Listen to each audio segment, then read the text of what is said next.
आप सभी का एग्जाम नगरी के यूट्यूब स्ट्रीट प्लेटफॉर्म पर स्वागत है। जैसा कि हम यूपी त्रिपरासी UP PSC plus TGT PGT UP TET CTET शिक्षक भर्ती या एसएससी या तमाम शिक्षा जगत से रिलेटेड खबरें, यूनिवर्सिटी की खबरें व जो विद्यार्थियों के हित कर संबंधित खबरें, जो कि आज के समाचार पर प्रकाशित महत्वपूर्ण खबरें, सभी खबरों को एक प्लेटफॉर्म पर आप सभी भाई बहनों के लिए एग्ज़ाम नगरी प्रयासरत है और डेली लेकर आ रहा है। उसी के क्रम पे आज दिनांक 24 मई 2023 आप डेट दे सकते हैं कि खबर है आज की महत्वपूर्ण खबरें। ठीक है, आशा आप सभी भाई बहन चैनल को सब्सक्राइब कर बेल आइकन दबा दें, जिससे आपको डेली समाचार पत्रों पर छपी महत्वपूर्ण खबरें जो आपसे रिलेटेड हैं और आपके लिए बहुत ही मायने रखती हैं। आशा है कि आप सभी भाई ने चैनल को लाइक सब्सक्राइब शेयर कर दिया होगा, जिससे आपको नोटिफिकेशन सूचना मिलती रहे। देखिए, खबर है कि 97.19% 97.19% अभ्यर्थियों ने दी पीसीएसजे की मुख्य परीक्षा। तो देखिए क्या है, इसमें प्रश्न कैसे आए, जिसमें राज्यसभा के सभापति के रूप में उपराष्ट्रपति की प्रमुख भूमिकाएं। स्थगन प्रस्ताव क्या है, इसका उद्देश्य, अटॉर्नी जनरल की नियुक्ति कौन करता है, उनकी योग्यता, कार्यकाल, लोकसभा और राज्यसभा के बीच विधायी संबंध क्या है, दहेज सामाजिक बुराई है, दहेज लेने या दहेज मांगने पर क्या दंड है, घरेलू हिंसा महिला संरक्षण अधिनियम 2005 के संदर्भ में घरेलू संबंध का क्या है। आप देख सकते हैं आगे क्या, बुधवार की पाली में 100 अंकों की हिंदी परीक्षा होगी और दूसरी पाली में 200 अंकों की विधि प्रश्न पत्र परीक्षा होगी। गुरुवार को 200 अंकों की विधि प्रश्न द्वितीय और तृतीय परीक्षा 2 पाली में होगी। मुख्य परीक्षा में कुल 1000 अंकों की होगी। इसमें सफल होने वाले साक्षात्कार 100 अंकों का होगा। तो आप देख सकते हैं कि उत्तर प्रदेश न्यायिक सिविल जज डिवीज़न पीसीएजे 2022 की मुख्य परीक्षा मंगलवार शुरू हो गई है। 3 दिन चलने वाली परीक्षा पहले दिन 2 पाली में 97.19% अभ्यर्थी सम्मिलित हुए। ये परीक्षा लखनऊ में 4 और प्रयागराज में 3 केंद्रों पर कराई गई। इन्हीं केंद्रों पर बुधवार को गुरुवार को भी 2 पाली में परीक्षा होगी। इसमें सफल अभ्यर्थियों को साक्षात्कारों का इंटरव्यू होगा। फिर रिक्त 303 पदों को सफल अंतिम रूप से चयन किया जाएगा। 3 दिन चलने वाली परीक्षा पहले प्रथम पाली 9 बजे, फिर 12:30 बजे 200 अंकों सामान्य ज्ञान परीक्षा हुई। इसमें 10 प्रश्न के अंतर्गत 63 प्रश्न पूछे गए। सबसे ज़्यादा 28 प्रश्न 75 शब्दों में उत्तर देने वाले 5-5 अंकों के थे। चलिए, बेटियों की रही धाक, सिविल सेवा में शीर्ष 4 स्थानों पर कब्जा।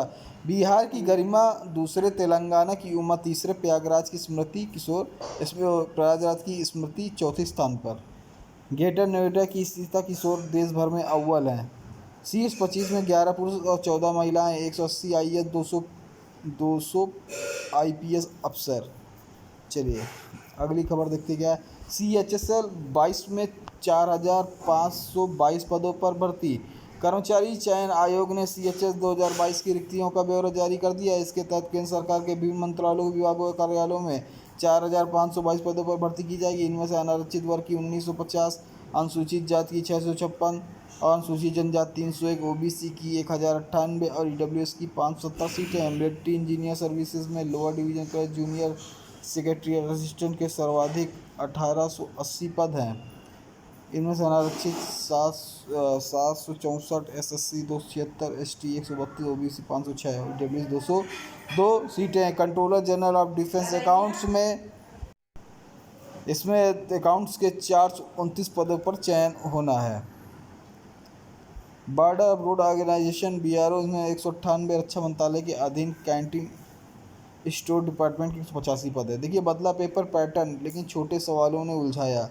परीक्षा में शामिल 9 नए माइनर एक्ट से पूछे गए 50 सवाल। PCSJ की मुख्य परीक्षा में मैंने बताया कि 97.16% छात्र उपस्थित रहे। PCS की उत्तर कुंजी पर बड़ा विवाद, कई सवालों पर आपत्ति।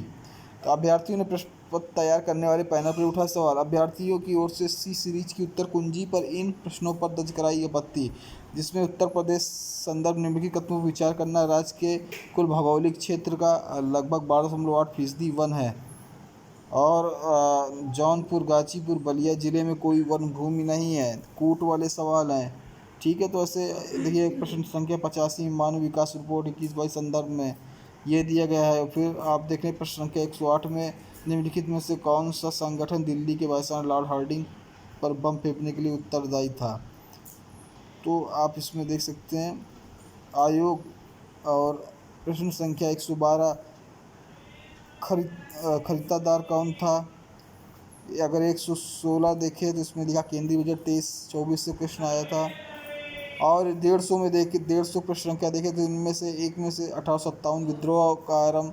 तो कई क्वेश्चन जिसमें अभ्यर्थियों ने इसमें ऑब्जेक्शन दिया है। तो ये पीटी सर्टिफिकेट की बढ़ाई जाए, वैधता निर्धारित हो, क्वालिफाइंग नंबर। प्रतियोगी कहना सीटें कम होने के साथ ही ओबीसी की कोटे की सीटें भी कम कर दी गई।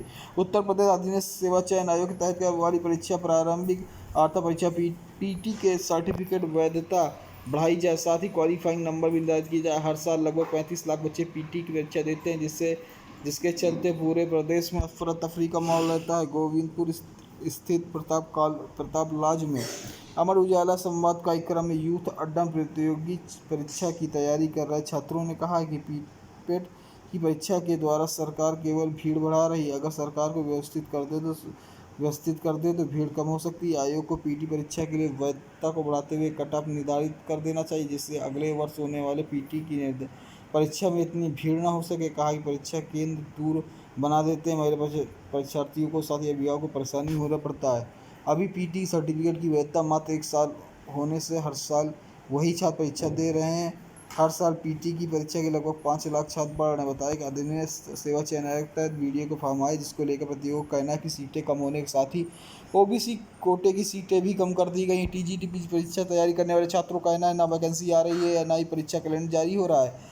कब तक वैकेंसी का इंतजार किया जब कोई पता ही नहीं। इसमें से नियुक्ति में देरी हो रही। पुलिस भर्ती परीक्षा को लेकर प्रतियोगी कहना है कि वो नोटिफिकेशन आने वाला है, यही पिछले 5 साल से सुन रहे हैं। पुलिस भर्ती 2018 के बाद नहीं आई। कितने बच्चे पुलिस के इंतजार में ओवरएज हो गए। पुलिस की तैयारी करते करते 2 बार कोचिंग पूरी कर चुकी, लेकिन वैकेंसी नहीं। 2019 में ट्यूबवेल ऑपरेटर भर्ती प्रक्रिया पूरी हो चुकी, लेकिन अभी तक ज्वाइनिंग नहीं कराई है। देखिए फॉरेंसिक इंस्टीट्यूट में 66 पदों पर मौका। Uttar Pradesh State of Institute Forensic Sciences के लिए प्रशासनिक, शैक्षणिक, गैर शैक्षणिक पदों को प्रतिनियुक्ति के माध्यम से नियुक्ति के लिए आवेदन पत्र मांगे गए। इनमें से इंस्टीट्यूट की ओर से 66 पदों पर आवेदन मांगे गए। इच्छुक अभ्यर्थी 29 मई तक आवेदन कर सकते हैं। इन पदों की जानकारी के लिए लॉगिन कर सकते हैं। सरकार ने हाल ही लखनऊ में यूपीएसआईएफएस में शैक्षणिक सत्र 23-24 प्रवेश प्रक्रिया की शुरुआत की थी। इसके लिए सरकारी संगठनों के कर्मचारियों को ही पात्र होंगे। इंस्टीट्यूट के डायरेक्टर डॉक्टर जी.के. गोस्वामी ने बताया कि फिलहाल इंस्टीट्यूट फॉरेंसिक्स से संबंधित 5 कोर्स शुरू करने जा रहा है। पीसीएस के 17 प्रश्नों पर छात्रों को आपत्ति। लोक सेवा आयोग ने जारी की उत्तर कुंजी। 25 मई तक साथ सहित मांगी आपत्ति, जो मैंने ऊपर आपको बता दी है। प्रश्न संख्या देख सकते हैं 37, 112, 108, 150, 116 पर भी साक्ष्य के साथ आपत्ति की है। तो कई प्रश्न संख्याएं इसमें दी गई है। 1 साल में प्रक्रिया शुरू कर एसएसआर जमा करने जरूरी निर्णय। 1 साल में नैक नहीं तो पीजी कोर्स बंद।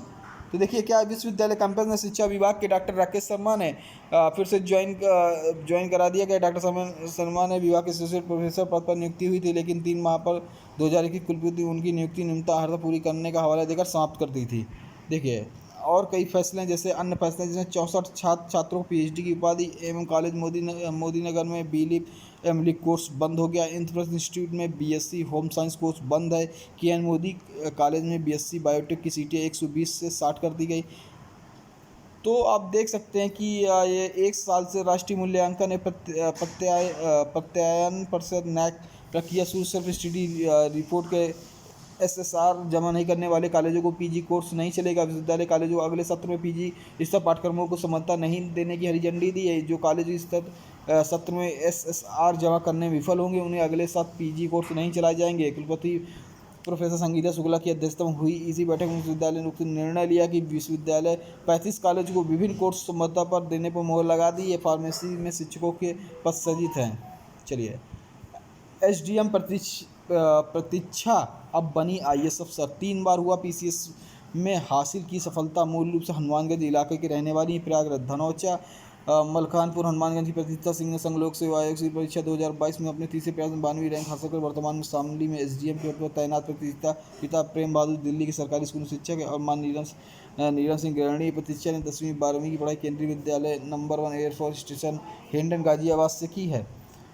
उसके बाद दिल्ली विश्वविद्यालय के मिरांडा हाउस से 2017 में भूगोल से बी ऑनर्स के। उसके बाद 2017-19 तक दिल्ली स्कूल ऑफ इकोनॉमिक्स से भूगोल में एमए किया। पढ़ाई के साथ साथ ही सिविल सेवा की तैयारी करने लगी। यूपीएस पीसीएस में 2018-19 और 2022 में उनका चयन हुआ। 2020 में एसडीएम पर चयन होने पर ज्वाइन कर लिया। यूपीएससी से उनका तीसरा प्रयास था। मुख्य परीक्षा भूगोल ही वैकल्पिक विषय लिया था। उनके भाई Piyush Singh Google software engineer हैं। सिविल सेवा की तैयारी कर प्रतियोगी छात्र को सलाह दी कि अनुशासन के साथ सकारात्मक असफलता सीखने की कोशिश कर। कक्षा 9 से 12वीं तक की एनसीईआरटी किताबों को जरूर पढ़ें। टाइम टेबल के अनुसार तैयारी करें। जब तैयारी शुरू करें तो आपको पाठ्यक्रम पता होना चाहिए, वैकल्पिक विषय क्या लेंगे, कौन सी किताब पढ़नी है, ये जानकारी होनी चाहिए। कोचिंग से सहायता मिलती है, लेकिन सर्टिफिकेट सबसे महत्वपूर्ण। 2005 में गाजियाबाद शिफ्ट हो चुकी प्रतीक्षा गर्मी छुट्टियां धनेचा मकलपुर में ही बिताने आती हैं। ये रही आज की महत्वपूर्ण सूचनाएं जो कि आपको एग्जाम नगरी चैनल पर डेली प्रोवाइड होती हैं। जो भी भाई बहन अभी चैनल पर नए हैं वो चैनल को सब्सक्राइब, बेल आइकन दबा दें, जिससे आपको सूचनाएं मिलती रहें। जय हिंद, जय भारत, धन्यवाद।